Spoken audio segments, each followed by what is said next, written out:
अच्छा जी, cocktail breeding solutions का part 41 है ये। और आज मैं आपको बताऊंगा कि कॉकटेल का ब्रीडिंग सेटअप जो है वो आउटडोर ठीक रहता है या फिर इंडोर ठीक रहता है। कॉकटेल का ब्रीडिंग सेटअप में अच्छी ब्रीड आउटडोर में आती है या इंडोर में आती है। इंडोर सेटअप के टर्म्स एंड कंडीशंस क्या होते हैं, आउटडोर के क्या होते हैं, ये सब बातें मैं आज आपको बताऊंगा। उसकी वजह ये है कि काफ़ी लोग कमेंट्स में और व्हाट्सएप पे मुझसे पूछ रहे थे कि हम लोग कॉकटेल का ब्रीडिंग सेटअप जो है वो डालने की सोच रहे हैं, शुरू करने का सोच रहे हैं। तो आप हमें एडवाइस करो एहसन भाई कि हम जो है वो आउटडोर सेटअप डालें या इंडोर डालें, क्योंकि हमारे पास जगह है, अंदर भी है बाहर भी है। तो आप हमें एडवाइस करें कि कौन सा सही रहेगा, कहाँ पे ज़्यादा ब्रीडिंग आएगी, क्या होगा। तो वो सारी बातें मैं आज आपको बताऊंगा कि किस तरह से सेटअप चलता है, इंडोर कैसे बना सकते हैं और आउटडोर कैसे बना सकते हैं, प्रॉपर मैं आपको बताऊंगा। लेकिन उससे पहले मैं आपको आज एक शेर सुनाना चाहता हूँ, और मैंने सोचा है कि मैं अपनी हर वीडियो में शुरू में जो है ना एक शेर रोज़ सुनाया करूँगा। उससे थोड़ा सा चेंज आ जाता है गाइज़, थोड़ा सा आप लोगों को भी इंटरटेनमेंट मिल जाएगा। तो अर्ज़ किया है, ना मैं किसी से डरता हूँ ना मैं किसी से लड़ता हूँ, वाह वाह वाह वाह। ना तो मैं किसी से लड़ता हूँ ना ही मैं किसी से डरता हूँ, छोटी चड्डी पहनता हूँ बड़ी शरारत करता हूँ। गाइस कैसा लगा आपको? Oh my God, my audience, बैठ जाएं, इतने फूल मत फेंकें, बैठ जाएं। Thank you so much. अच्छा, सबसे पहले मैं आपको ये बता दूं कि जो मेरा अपना सेटअप है, यानी जो घर वाला सेटअप है मेरा, वो बेसिकली आउटडोर है। बाकी जो मैंने पार्टनरशिप में दोस्तों के साथ खोले हुए हैं उनकी बात हम कभी और करेंगे।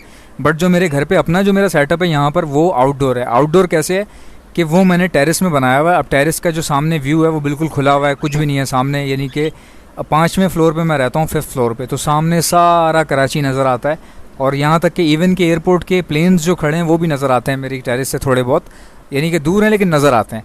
तो सामने सारा मेरे खुला है, धूप भी आती है, हवा भी आती है, बारिश होती है तो पानी भी आ जाता है, यानी कि आता है बाहर की तरफ से अंदर आ जाता है थोड़ा सा। तो बेसिकली मेरा सेटअप जो है वो आउटडोर है। अब मैं आपको बताता हूँ कि मेरी नज़र में इंडोर सेटअप होना चाहिए या आउटडोर होना चाहिए। जो मेरा जो ओपिनियन है, वो अच्छी ब्रीडिंग जो आती है ना, वो आती है इंडोर सेटअप में। अब इंडोर सेटअप कैसा होना चाहिए, इंडोर सेटअप होते किस टाइप के हैं? देखें, इंडोर सेटअप ना दो होते हैं। एक इंडोर वो होता है जो छत के ऊपर किसी ने बनाया होता है, बेसिकली छत के ऊपर होता है वो, रूफ पे। यानी किसी के घर पे अगर 3 फ्लोर हैं तो उसने सबसे ऊपर वाले पे, लास्ट पे, छत के ऊपर जो सेटअप बनाया है, वो अगर उसने मास्टर केज में, यानी कि ऊपर शेल्टर लगवा दिया है और फिर उसके अंदर पिंजरे लेकर गया है, इस तरह का सेटअप है, तो वो बेसिकली इंडोर माना जाता है, वो आउटडोर नहीं माना जाता। ठीक है, क्योंकि वहाँ ये होता है कि जो धूप जो है वो डायरेक्टली नहीं पड़ती, कम आती है अंदर, यानी कि साइडों से आती है, और हवा भी जो है ना साइडों से आती है, तो वो भी इंडोर ही माना जाता है। बिकॉज वो एक आइसोलेटेड सिस्टम बन जाता है ना पूरा, जो शेल्टर वाला जो होता है केज, पूरा जो मास्टर केज सिस्टम होता है, वो बेसिकली पूरा एक आइसोलेटेड सिस्टम बन जाता है, तो वो भी इंडोर कहलाता है। ठीक है, अब एक होता है बिल्कुल प्योर इंडोर। प्योर इंडोर किसको कहते हैं भाई? आपके पास छत पे एक कमरा था, या फ्लैट में ही आपका घर है, 3 कमरे 4 कमरे, उसमें से एक कमरा आपने परिंदों के लिए रख दिया, कॉकटेल्स के लिए रख दिया, सेटअप बनाने के लिए, तो ये होता है प्योर इंडोर, यानी कि कमरे के अंदर। अब कमरे के अंदर कैसा होना चाहिए सेटअप? देखें गाइज, कमरे के अंदर सेटअप इस तरह से होना चाहिए। इंडोर की एक शर्त है, इंडोर सेटअप में बहुत अच्छी ब्रीड आती है, लेकिन इंडोर सेटअप में वेंटिलेशन सिस्टम आपके पास होना चाहिए। वेंटिलेशन से मुराद ये कि कम से कम खिड़की, रोशनदान ऐसा होना चाहिए जहाँ से हवा पास हो। बिल्कुल भाई अगर बंद होगा ना, बिल्कुल बंद होगा, अगर हब्स होगा, तो फिर तो किसी काम का नहीं है वो इंडोर, उसमें ब्रीडिंग आपको लेने में प्रॉब्लम हो जाएगी। हालांकि इंडोर सेटअप ज़्यादा सक्सेसफुल हैं, लेकिन सक्सेसफुल कब है? जब आपके पास प्रॉपर एक फ़ैन लगा हुआ हो उसमें, या एसी लगा हुआ हो, अगर ज़्यादा अमीर हैं, अगर आप अफोर्ड कर सकते हैं। कई लोग मैंने देखे भी हैं यार, वो एसी भी लगाया होता है उन्होंने सेटअप में। कम से कम फ़ैन तो होना चाहिए ना। अब फ़ैन भी नहीं है, एसी भी नहीं है, पंखा भी नहीं है, खिड़की भी नहीं है, बिल्कुल आपने जो है ना एक बाथरूम बना दिया सेटअप को, तो यार इस तरह तो फिर वो हब से मर जाएंगे ना। मर क्या जाएंगे, ब्रीडिंग भी नहीं करेंगे, ख़राब हो जाएंगे, वो वाला मज़ा नहीं आएगा, ब्रीड नहीं आएगी आपके पास। तो इंडोर की भाई ये शर्त है कि आपके पास वेंटिलेशन प्रॉपर होना चाहिए, कम से कम एक फ़ैन वैन लगा हुआ हो। फिर कॉकटेल जो ब्रीड देता है ना भाई, वो आउटडोर में नहीं दे सकता। लेकिन अब आप मेरी बात सुने, कॉकटेल का ब्रीडिंग रेशो इंडोर ब्रीडिंग में बहुत हाई होता है। कॉकटेल इंडोर में बहुत ज़्यादा ब्रीडिंग करता है, और उसकी वजह क्या होती है भाई? इंडोर में आप ना टेम्परेचर को कंट्रोल कर सकते हैं, यानी सर्दियों में कॉकटेल सर्दी से बच जाता है। ठीक है, क्योंकि अंदर हवा नहीं आती, इंडोर सेटअप होता है, आप खिड़की बंद कर सकते हैं, दरवाज़ा बंद कर सकते हैं, तो आपका इंडोर सेटअप अच्छा चलता है। ठीक है, यानी आप इंडोर में अपना टेम्परेचर आराम से कंट्रोल कर सकते हैं। अब सर्दियों में सर्दी से बच गए आप, गर्मियों में आपने इंडोर में पंखा लगा लिया, तो आपका गर्मियों में टेम्परेचर कंट्रोल हो गया पंखा लगाने की वजह से।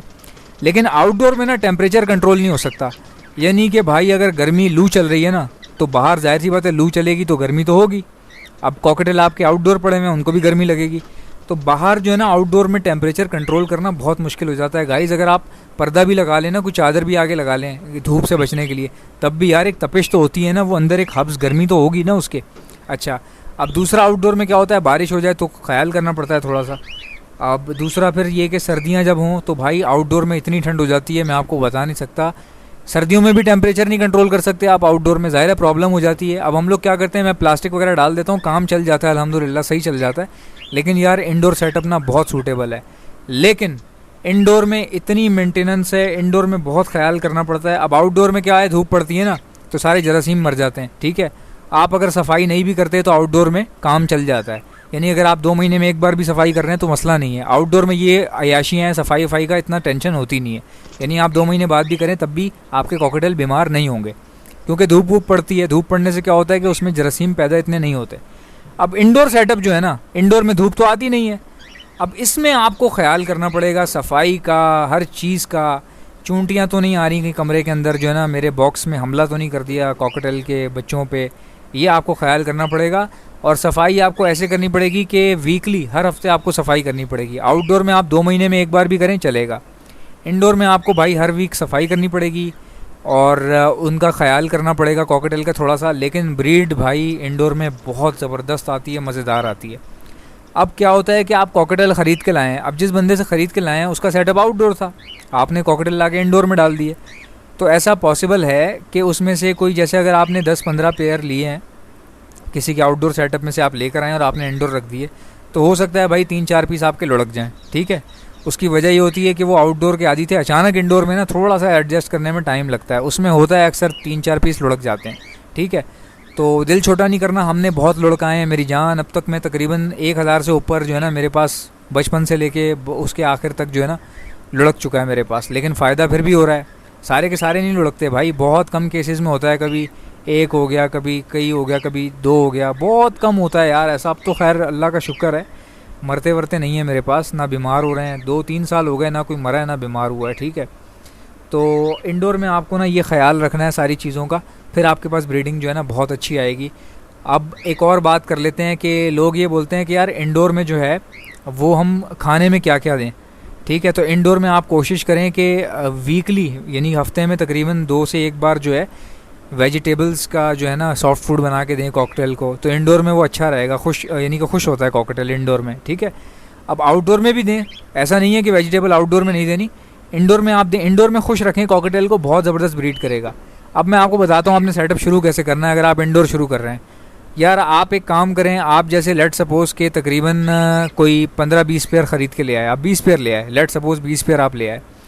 अब जब आप इंडोर में 20 पेयर लगाएंगे ना तो आपने सेपरेट लगाने, कॉकटेल कॉलोनी में फ़ेल है, कॉकटेल कॉलोनी की ब्रीडिंग में बिल्कुल फ़ेल है। यानी अगर आप 2 पेयर भी एक साथ लगाओगे ना एक पिंजरे में, तो भी आपकी ब्रीड जो है ना ख़राब हो जाएगी। यानी ख़राब क्या होगी, ब्रीड तो कर देते हैं यार, किसी बॉक्स में 1 बच्चा पड़ा होगा, किसी में 2 बच्चे पड़े होंगे, ऐसे ब्रीड आएगी, बिल्कुल बेकार। और अगर आप सेपरेट रखते हैं कॉकटेल को तो भाई 6-6 बच्चे भी निकलते हैं यार। मेरे पास तो एक पेयर था, उसने 7 बच्चे निकाले भी, पाले भी, बड़े भी किए उसने, 7-7 बच्चे वो निकालता था, 6-7, 5 से कम तो उसने कभी दिए ही नहीं थे मेरे पास। खैर फिर वो सेल कर दिया था, कोई दोस्त आके जो है ना लटक गया था मेरे ऊपर कि दे दो यार, दे दो प्लीज़, ये वो बहुत मिन्नतें की उसने। तो दोस्त भी मेरा पुराना था, जानने वाला था, मैंने दे दिया फिर उसको। तो अब सीन ये है कि अगर आप 20 पेयर लाएँ इंडोर तो क्या सीन होगा आपके पास, आपने पेयर सेपरेट लगा दिए। अब लाजमन यार वो सेट होने में ना कम से कम भी 4 से 5 महीने ले सकते हैं आपके पास, ठीक है। अगर आप रेडी टू ब्रीड लाएँ तो, यानी अगर आप रेडी टू ब्रीड लाएँ तब भी आपके पास 3 से 4 महीने 5 महीने सेट होने में लेंगे ब्रीड करने में। अब आप बोलेंगे यार रेडी टू ब्रीड में भी इतना टाइम हो रहा है, भाई ज़ाहिर है टाइम लगता है, और उनमें से हो सकता है 2 पेयर आते ही ब्रीड कर दें, उसके अगले महीने एक दूसरा कर दे।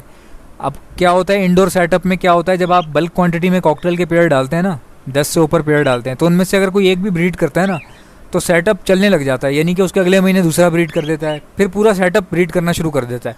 तो ये इस तरह से होता है सारा सिस्टम। अब आपने करना क्या है, आपने ये करना है, जब आप पेयर लगाएंगे ना इंडोर सेटअप में, तो जब आप 20 पेयर लगाएंगे, 5 महीने इंतज़ार करने के बाद जब ब्रीड करना शुरू करेंगे तो हो सकता है आपके जो है ना वो 1 से 2 पेयर या 3 पेयर हो सकता है ब्रीड ना करें या ख़राब हो जाएं, उनमें से 4-5 पीस हो सकता है मर भी जाएं, तब भी आपने फ़िक्र नहीं करनी भाई। अगर उस 20 या 15 पेयर में से या 10 पेयर में से 4 ने भी ब्रीड कर दी ना तुम्हारे पास, 4 भी अगर सेट हो गए तो जो सेट हो गए वो रख लेना, बाकी सेल कर देना। मैं तुम्हें बता रहा हूँ उन 4 से तुम्हारा गेम शुरू हो जाएगा। तुम्हें साल लगना है खाली, उन 4 से तुम अपनी सेटिंग बना लोगे, ठीक है। उनसे उनके बच्चे निकलना शुरू हो जाएंगे ना। जब भाई 4 पेयर जब ब्रीड कर रहे हो तो ठीक ठाक बच्चे निकल जाते हैं, एक साल में बहुत सारे बच्चे जमा हो जाते हैं आपके पास। करना आपने ये होगा, बच्चे जमा करने होंगे, बेचने नहीं होंगे। तो बच्चों पे निशानी लगा लेना कि कौन सा वाला किस पेयर का है। तो जब ताकि तुम अगले साल बच्चों की जब पेयरिंग करो ना, तो सिबलिंग्स में ना करो, यानी कि एक पेयर के निकले हुए बच्चों की आपस में पेयरिंग ना करो, अलग अलग बच्चों की पेयरिंग करो, ठीक है। सिबलिंग्स में ना करो, क्योंकि उसमें आपके पास डिफॉर्म बच्चे निकलते हैं, आगे जाके ब्रीडिंग जो है ना डिफॉर्म आती है, ख़राब थोड़ी ख़राब आ सकती है, ठीक है। तो आपने बचना है इस चीज़ से। आपने क्या करना है, सिबलिंग्स के पेयर नहीं लगाने। भाई 4 से गेम शुरू करो, साल लगेगा, तुम्हारे जो पट्टे उतरेंगे वो जमा कर लेना। साल तक के पट्टे जब जमा कर लोगे, बेचोगे नहीं, तकरीबन साल लगेगा तुम्हारे सेटअप को रन होने में। जब वो रनिंग शुरू कर देगा ना बेटा, फिर तो तुम्हारी मौजें ही मौजें।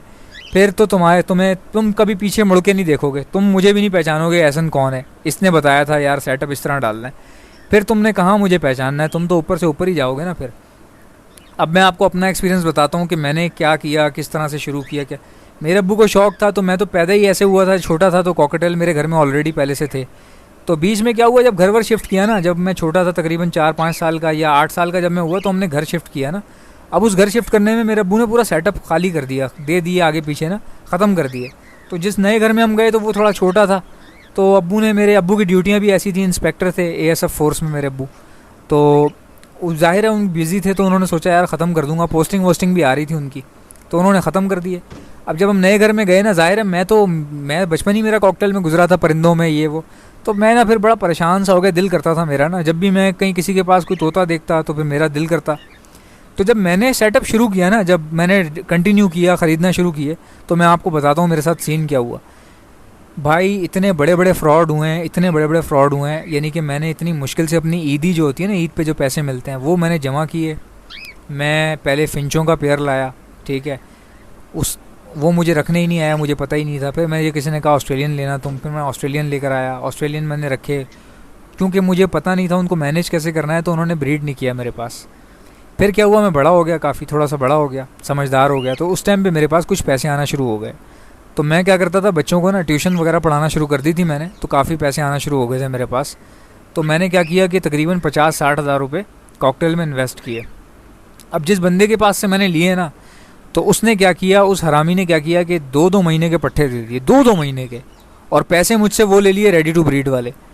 अब वो मैं ले आया पट्टे, जब लाया तो मैंने किसी को बोला, दोस्त को बुलाया यार कि इनमें से ना जेंडर कंफर्म करो, चेक करो, मेल फीमेल अलग करो। जब वो आया उसने मुझे बताया कि भाई ये तो सारे पट्टे हैं, ये तो 2-2 महीने के हैं, इसमें से तो पता भी नहीं चलेगा, अभी तुम्हारा तो 1-2 साल निकल जाएगा इसमें। तो आप यकीन करें मैं इतना परेशान हो गया था, लेकिन फिर भी मैं हिम्मत नहीं आ रहा। मैंने कहा यार अब ले लिए, अब क्या कर सकते हैं, जिससे लिए उसको कुछ बोल भी नहीं सकते, ज़ाहिर है कौन यार सुनता है आज के दौर में किसी की, कितना आप उससे लड़ लेंगे। तो बस मैं ज़्यादा बड़ा भी नहीं था कोई, तो मैंने ना सब्र किया, मैंने उनको रखे रखा। यार आप यकीन नहीं करेंगे, बस अब इसको बैड लक कह लें या क्या कह लें, जितने मैं लेकर आया था ना, उनमें से कोई 1-2 फीमेल निकली होंगी, बाकी सब मेल निकल आए जब वो तैयार हुए। अब आप मुझे बताएं ये कम फटीक है यार, क्या आपके पास कुछ 17-18 जो है ना, या 20-30 आपके पास मेल निकल आए और 2 फीमेल हो। अब आप फीमेल कहाँ से ढूंढेंगे। अब जो मुझे फीमेल मिल रही थी वो पट्टी मिल रही थी, 2-3 महीने की, 4 महीने की या 6 महीने की मिल रही थी। अब मैं फिर परेशान, आप यकीन नहीं करेंगे कि यानी कि वो मेरी जेब से खा रहे थे, कोई ब्रीडिंग का नामो निशान नहीं था। 2-3 साल मैंने उनको जेब से खिलाया। उसके बाद ना जब मुझे लगा कि यार अब मैं इनके लिए फ़ीमेल ढूंढ के ब्रीड करवाऊँगा, तो हमें किसी काम से ना शहर से दूसरे शहर जाना पड़ा बाहर, यानी कि अपने रिलेटिव्स वगैरह के यहाँ मिलने जाना पड़ा। मेरी दादी जो है वो दूसरे शहर में रहती थी, तो मैं कराची में था, वो पंजाब में थी, तो हमें फिर वहाँ जाना पड़ा उनसे मिलने के लिए। तो सब मैंने बेच दिए, और बेचे कैसे, जो आया जिसने पैसे दिए बस वो ले गया, क्योंकि हमारे पास टाइम ही नहीं था, हमारी बुकिंग हो चुकी थी ट्रेन की, तो हमने निकलना था। तो मैंने भाई 1 हफ़्ते के अंदर अंदर निकाल दिए। उस टाइम इंटरनेट का रिवाज था ही नहीं, कुछ भी भाई, हमारे घर इंटरनेट नहीं था उस वक्त ये टच मोबाइल थे ही नहीं, कंप्यूटर में इंटरनेट होता था, वो भी उन लोगों के घर में जिनके पास पैसा होता था। तो वो जो आया लेता गया, पैसे जिसने दिए, जो दिए मैंने देखा ही नहीं। बस फिर मुझे खुशी ये थी कि हम दादी से मिलने जाएंगे, चलो यार आके कर लेंगे। आप सोचें कितना पैसा डुबोया होगा मैंने। खैर जब हम वहाँ से वापस आए तो फिर मैंने दोबारा से शुरू किया, कोशिश किया, ठीक है। फिर मैंने तकरीबन इस बार समझदारी के साथ, होशियारी के साथ तकरीबन 1.5 लाख रुपए लगा दिए, क्योंकि मैं जॉब वॉब कर रहा था। एक वहाँ से आने के बाद एक अच्छी जॉब मिल गई थी, तो मैंने पैसे जमा करके कोई तकरीबन 9-10 महीने बाद जो है ना 1.5 लाख रुपए जमा किए। कुछ पैसे पहले भी पड़े हुए थे, तो वो मैंने जमा करके कॉकटेल में इन्वेस्ट कर दिए। अब इस बार थोड़ी होशियारी से इन्वेस्ट किए मैंने।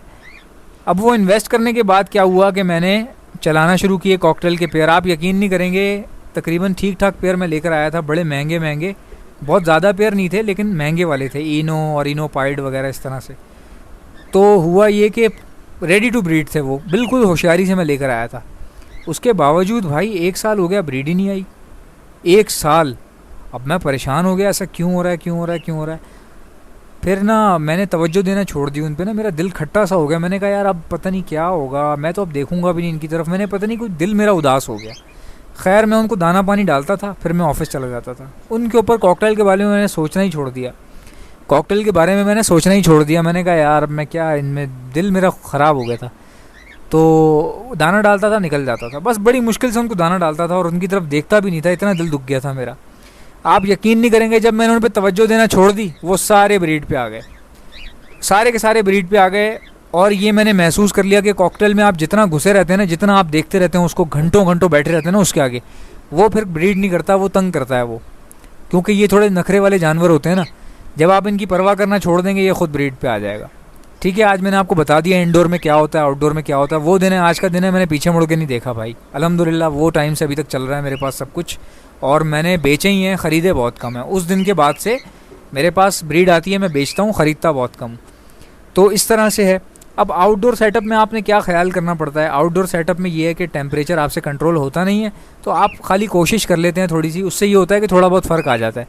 जैसे भाई सर्दी है तो आप ब्लैंकेट डाल दें, या कोई प्लास्टिक ले आएँ अच्छी क्वालिटी के, जो शीट्स होती हैं, जो वो सिलिकॉन शीट्स होती हैं, वो आप ले आएँ, तो उससे आपको सर्दी में काफ़ी हेल्प आउट हो जाएगा। और मेरा सेटअप आउटडोर है, सही चल रहा है, बिल्कुल अल्हम्दुलिल्लाह सही चल रहा है। और ज़ाहिर है मेरा दिमाग भी बहुत ज़्यादा तेज़ है इन चीज़ों में, कॉकटेल में 25 साल हो गए मुझे, तो ज़ाहिर है अल्हम्दुलिल्लाह मुझे नो हाउ है, तो मैं ठीक ठाक बचा लेता हूँ, सब कुछ कर लेता हूँ, ब्रीडिंग भी ले रहा हूँ, और अल्लाह का शुक्र है काफ़ी अच्छा सेटअप चल रहा है और बहुत अच्छी इनकम जनरेट हो जाती है। बच्चे सेल आउट हो जाते हैं मेरे पास से, ना मुझे मार्केट भी नहीं जाना पड़ता, घर से ही मेरे सेल आउट हो जाते हैं। मैं अगर फेसबुक पे एक तस्वीर डालूँ या वीडियो डालूँ तो वो अगले दिन जो है ना बहुत सारे लोग पहुँच जाते हैं। और अब से जब से ही मैंने चैनल खोला है यूट्यूब पे, तो भाई मुझे तो तस्वीर डालने की भी ज़रूरत नहीं है। रोज़ किसी ना किसी का फ़ोन आता है, यार कॉकटेल होंगे आपके पास, तो मेरे पास तो कॉकटेल यानी कि देने के लिए कम पड़ गए, ख़रीदार इतने ज़्यादा हैं कॉकटेल के। तो अब जब ब्रीड आती है तो फ़ौरन लोग आके लड़ भिड़ के ले जाते हैं, यानी कि ब्रीड आती है तो लोग ज़्यादा होते हैं, कॉकटेल कम होते हैं। अब कहीं ऐसा होता है कि 2 बंदे एक टाइम पे पहुंच गए, वो कह रहा है यार आप मुझे दे दें, दूसरा कह रहा है मुझे दे दें, तो लेकिन अल्हम्दुलिल्लाह बिक जाते हैं और अच्छे पैसे मिल जाते हैं। तो आप लोगों को मैंने पूरा सेटअप आज समझा दिया किस तरह चलाना है, किस तरह डालना है। Wish you very best of luck, और खुल के करें। अगर आप बिज़नेस करना चाहते हैं आप खुल के करें यार, चाहे कॉकटेल का करें, किसी भी चीज़ का करें, डरे नहीं। बस नॉलेज हासिल कर लें, करने से पहले उसकी पूरी जो रिक्वायरमेंट्स हैं वो पढ़ लें, किस तरह होता है, क्या होता है, डिमांड देखें, जो बिज़नेस मैं कर रहा हूँ उसकी डिमांड है या नहीं है, सिर्फ ये चीज़ें देख लें। जब आपको भरोसा हो जाए, जब आपको लगे हाँ यार मैंने काफ़ी चीज़ें इसके बारे में स्टडी कर ली हैं, फिर आप खुल के खेलें, खुल के खेलें। कॉकटेल को आप आज़ाद छोड़ें, उसको आप ब्रीड करने दें, उसको टाइम दें, आप ख़रीद के उसको आप छोड़ें, यानी कि वो अपना जो है ना टाइम लेने दें उसको, let him take the time, उसको आप टाइम जो है ना अपना पूरा करने दें, वो ब्रीड करेगा इंशाल्लाह ताला, क्यों नहीं करेगा। आप 20 पेयर ला के डालेंगे ना, अगर 4 पेयर ने भी कर दिया तो आपको स्टोरी पूरी सुना चुका हूँ, आपके वारे न्यारे हो जाएंगे उन 4 पेयर से ही। सिर्फ आपको 1 साल उनके बच्चे रोकने होंगे, जमा करने होंगे और उनकी पेयरिंग बनानी होगी। अपने ही सेटअप के अंदर अपना सेटअप घुमाना, यानी कि अंदर ही अंदर खेलना उनके साथ, यानी उन्हीं की पेयरिंग करना आपस में। उनसे आप कहाँ 1 साल लगेगा सिर्फ आपका, बस जो आपने इंतज़ार करना होगा। अगर आप 4 पेयर लगाएंगे, उनके पट्ठे निकलेंगे और आप वो बेचना शुरू कर देंगे, तो आपका सेटअप बढ़ेगा कैसे, एक्सपेंड कैसे होगा। आपने पट्ठे नहीं बेचने, आपने रोकने हैं। जब सेटअप आपका तगड़ा हो जाए ना, जब आपके ज़ाहिर है जो पट्ठा जहाँ पैदा होता है, जहाँ पलता है ना, वहाँ वो ब्रीड सबसे आला किस्म की करता है। तो अपने जो अच्छे पट्ठे हैं वो रोकें, उनको ब्रीड पे लाएं, उनकी ब्रीड लें। क्योंकि बाहर से जो आप लेके आते हैं ना, वो ठीक है ब्रीड कर देता है आपके पास, लेकिन जो अपना पट्ठा ब्रीड करता है ना भाई, तैयार हुआ हुआ, वो बात ही अलग होती है, उसका रिजल्ट ही अलग होता है। शर्त क्या है, सिबलिंग्स में ना लगाएं भाई, बहन भाइयों में पेयरिंग ना करें। ठीक है जी, wish you very best of luck. आपसे मुलाकात होगी इंशाल्लाह फिर। अल्लाह हाफिज़।